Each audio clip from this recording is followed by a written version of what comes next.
Caro telespectador, caro internauta, Cláudia de Bulhões novamente na sua casa com o programa Gente da Gente, porque onde tem cultura, o Gente da Gente está presente. Vocês estão ouvindo esse áudio, essa música ao fundo? Estão? É a canção da infantaria. Por quê? Porque nós estamos comemorando, um pouco atrasado, porque o Dia do Soldado é dia 25, agora é de agosto, mas nós estamos comemorando o Dia do Soldado. E com quem? Com o comandante do 59º Batalhão de Infantaria Motorizada, Coronel Macário. Coronel, muito obrigada por ter acedido ao nosso convite. Cláudio, o prazer é nosso estar aqui no programa Gente da Gente para falar um pouquinho sobre o Exército Brasileiro e sobre a Semana do Soldado. Eu acho fantástica essa comemoração, Coronel. Agora eu queria saber o seguinte, por que foi criado o Dia do Soldado no dia 25 de agosto? O Dia do Soldado, no dia 25 de agosto, é marcado porque foi a data que nasceu o nosso Marechal, Luiz Alves Lima e Silva, conhecido como Duque de Caxias. Ele nasceu no dia 25 de agosto de 1803. E pelos feitos na história, se nós relembrarmos a nossa história do Brasil aí, ele, como militar, ele pacificou várias regiões do Brasil após a proclamação da independência por Dom Pedro. Então, quando o Brasil se rompeu com a coroa, que era Portugal à época, ele começou, houve vários levantes dentro do país e ele foi designado na época por Dom Pedro, para poder ir para essas regiões e pacificar. Então ele começou no Maranhão, a primeira participação dele foi na Bahia, no Levante teve na Bahia. Depois houve uma revolta da Balaiada no Maranhão, ele foi lá para o Maranhão, pacificou, e era uma pessoa, um militar de uma peculiaridade, que ele não usava força, ele não vinha, como posso assim falar, se todos podem me entender, escorraçando os rebeldes, os revoltosos. Ele sempre tentava usar do diálogo, de uma forma pacífica, até mesmo puxar esses revoltosos para o lado de Dom Pedro. E assim ele atuou na Bahia, atuou no Maranhão, ele participou no levante da revolta liberal em São Paulo e Minas, participou também da pacificação da revolta dos Farrapos, onde o Rio Grande do Sul queria se tornar independente. Então, por esses feitos, dessa característica militar, o Exército acreditou que ele é o simbolismo do nosso soldado, do nosso Exército, sempre com pulso firme, mas com a índole pacificadora. E ele é o patrono do Exército? Ele é o patrono do Exército, e a gente comemora esse nascimento dele com o Dia do Soldado no dia 25 de agosto, que é comemorado em todo o Brasil. Todo o Brasil. Aí eu vou fazer uma pergunta assim, que talvez eu deixe até o senhor. É um pouco de calça curta. Vou dizer assim, eu nunca tinha visto, sabe, Coronel, o Dia do Soldado ser comemorado por outra, digamos assim, outro batalhão, outra força, é assim que fala? Outra força, E eu já vi aqui em Maceió ele sendo comemorado. É Dia do Soldado só do soldado do Exército ou é para extensivo? Não, a gente não tem essa... Eu já tive a oportunidade de servir em vários estados do Brasil. Já servi em Minas Gerais, já servi no Rio de Janeiro, em Goiás. E o único local que eu vi que existe essa comemoração, essa lembrança, é aqui em Alagoas, particularmente aqui na capital. Não existe isso, a gente não tem essa ciumeira, não, o soldado é meu, a comemoração é minha. Muito bom. Tá? Então, já eu acho pacificador. Isso, eu acho que até que essa comemoração, essa lembrança por parte no nosso caso aqui da Polícia Militar, ela é bem significativa, inclusive haverá uma atividade no dia 25 agora, 9h30, acho que no teatro, em que a PM vai comemorar essa data. Muito bom. Agora, a gente quando fala em 59 BIMTZ, fala em infantaria motorizada.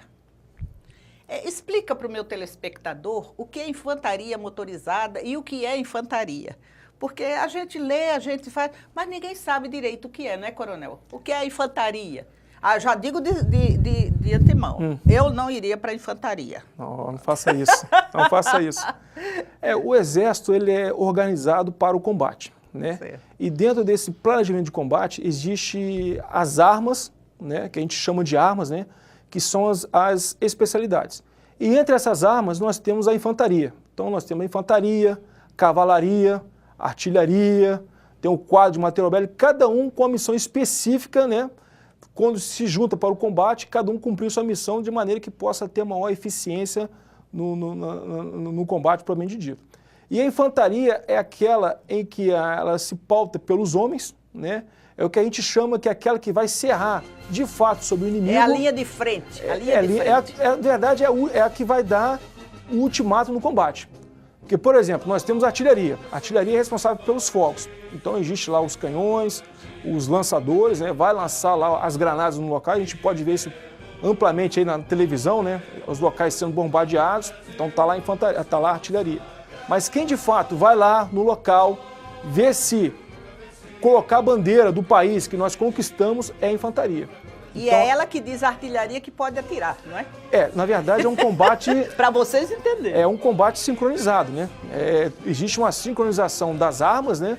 Para que se tenha total eficiência no combate. Então, mediante coordenação, a artilharia vai atirar.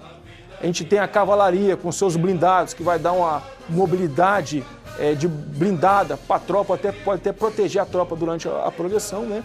Mas a infantaria, de fato, é aquela que vai serrar sobre, se a gente podemos chamar assim, sobre o inimigo, né? E vai lá cavar a bandeira e verificar realmente que o inimigo está inerte e não oferece mais perigo. Que vai concretizar aquela conquista. Será que eu posso, assim, muito abusadamente dizer que são os que são as buchas de canhão?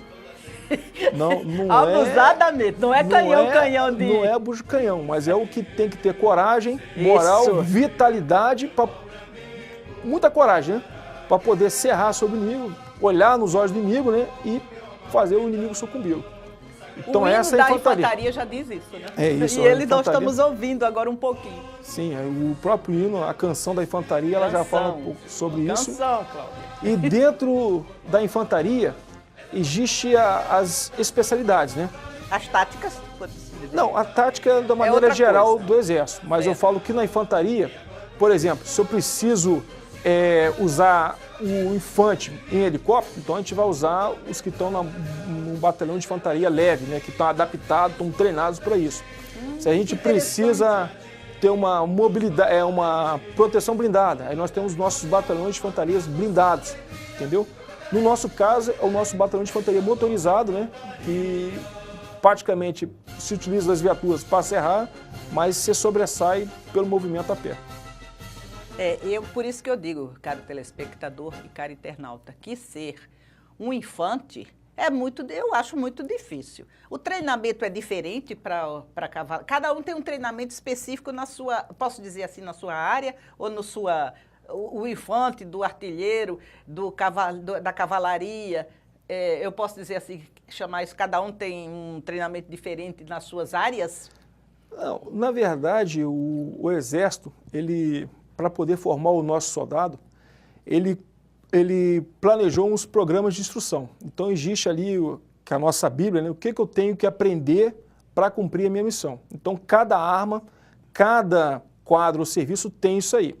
Agora, quanto à habilidade física, né, a jovialidade física, né, na verdade todos têm. É lógico que a infantaria, ela sofre mais um pouquinho porque ela tem que, sobretudo, né, em alguns momentos, fazer o seu deslocamento a pé, carregar sua mochila, carregar o seu fuzil. Diferente, por exemplo, de uma cavalaria que ela própria, o seu emprego é embarcado.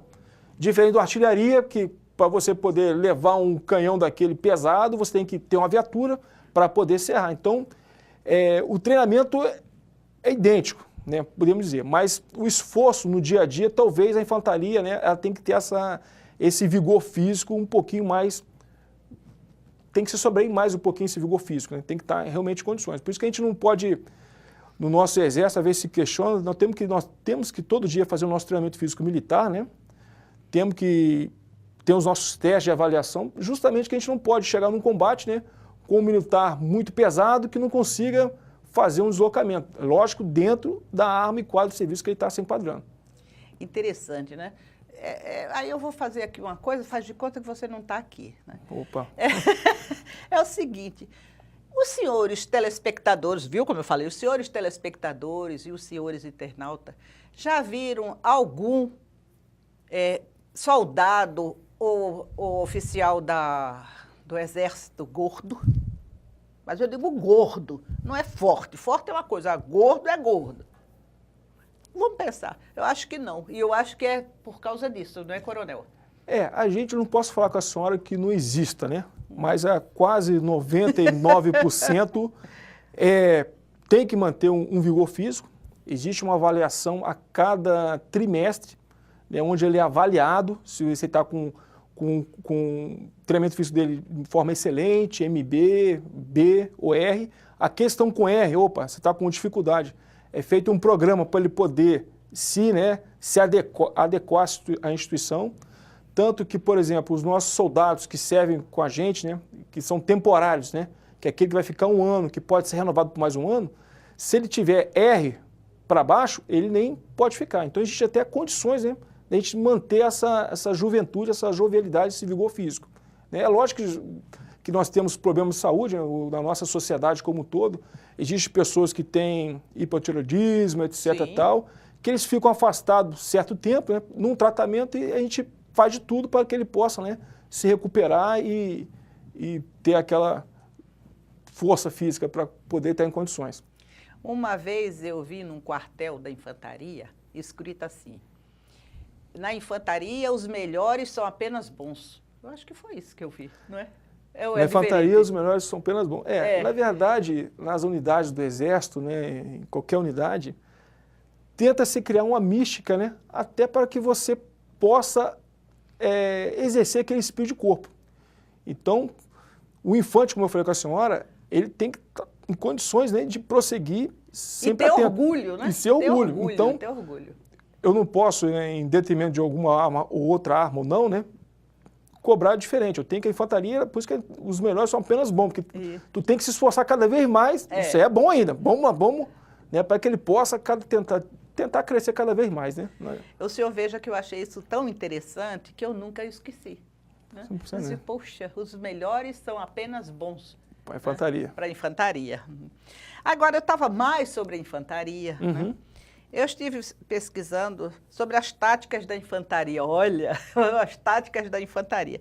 Não sei se isso procede, né? Porque tem as táticas, que é ataque, defesa, patrulha, perseguição, escolta, manobra, reserva, construção, defesa de pontos-chave. Isso? É tática da infantaria?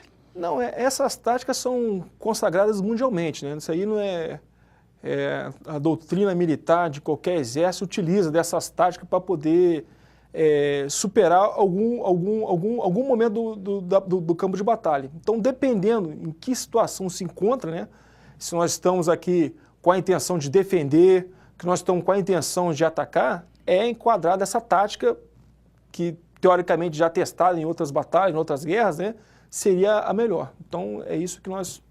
E a gente tem que ter essa noção de tudo, né? Tem que ter condições. Muito interessante. Agora, a gente vai para o intervalo, pequeno intervalo, comandante, e daqui a pouco nós vamos falar mais sobre essas táticas. Sim, estamos à disposição. Para o nosso intervalo.